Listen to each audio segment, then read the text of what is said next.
how to change cash tag on Cash App.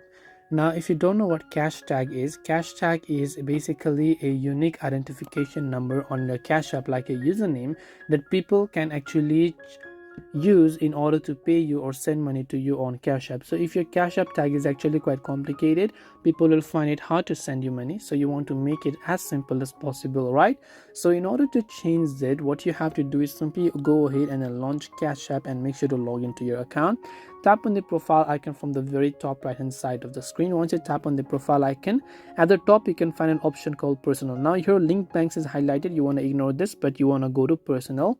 And as in when you go to personal, over there you will find the option called cash tag, right? So once you select cash tag, simply choose the change cash tag option, and once done, simply enter a new cash tag and then tap on the set option.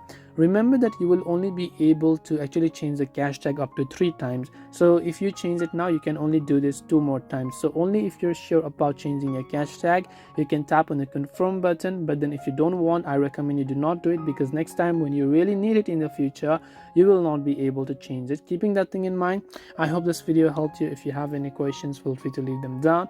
Thank you for watching and see you in the next video.